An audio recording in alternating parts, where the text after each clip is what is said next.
Australia has millions of square kilometers of open space, yet acquiring a single acre for recreation or alternative living is nearly impossible. The traditional real estate market simply isn't built for it, pricing out anyone without a standard mortgage, as pristine land is quickly consumed by subdivisions. If you own a tiny house, you've already solved the shelter equation. But finding a legal, permanent patch of dirt to park it on often traps you in zoning nightmares and exorbitant leasing fees. For nomadic travelers touring the country, the reality on the ground often means relying on a shrinking pool of commercial caravan parks. As demand spikes, those parks become increasingly crowded and expensive. Meanwhile, off-road enthusiasts and campers are losing access to public lands at an accelerating rate.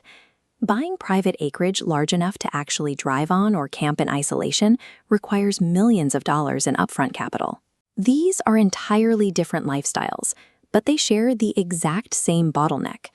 The traditional property market demands you buy land as an isolated individual, taking on massive personal debt for a space you might only use a few weeks a year, or fighting local council regulations completely alone. The barrier to the Australian outdoor lifestyle is no longer a lack of physical space. The continent is vast. The problem is the highly individualized financial model required to access it. To bypass this rigid market, a group of industry professionals established a specific legal vehicle, a distributing cooperative known as Community-Owned Assets, or COA. Instead of one person taking out a massive bank loan to buy one property, members pool their capital. The barrier to entry is intentionally low, requiring a minimum purchase of just 10 shares at $250 each. That aggregated central fund is then legally deployed to acquire the exact kind of vast, off-grid campgrounds, recreation areas, and residential parks that would be impossible for an individual buyer to secure alone.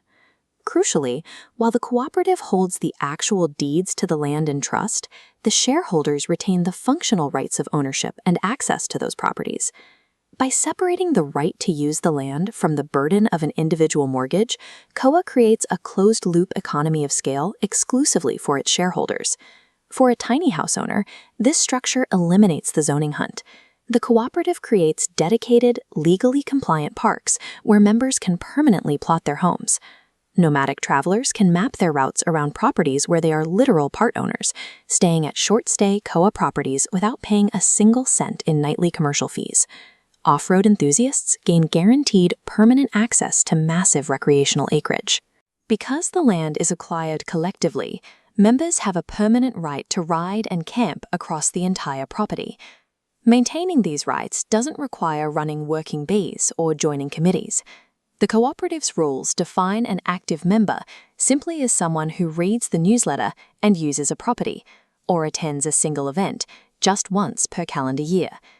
COA bypasses the standard real estate market entirely by legally engineering a private parallel property network that functions on its own terms. Because COA is legally structured as a distributing cooperative, it has a built-in economic advantage over a standard non-profit club: the capacity to generate and distribute a financial surplus. Alongside managing recreational lands, the cooperative operates internal money-making businesses, including its property and insurance divisions. When businesses generate a profit, the surplus is returned directly to shareholders as rebates, bonus shares, or dividends. Unlike the traditional economy, where your money leaves your wallet, in this closed loop, capital stays within the ecosystem, returning directly to users. This powerful structure replaces individual economic isolation with collective financial leverage. By rewriting the rules of modern ownership, average citizens are pooling their resources to literally buy back the Australian outdoors, one share at a time.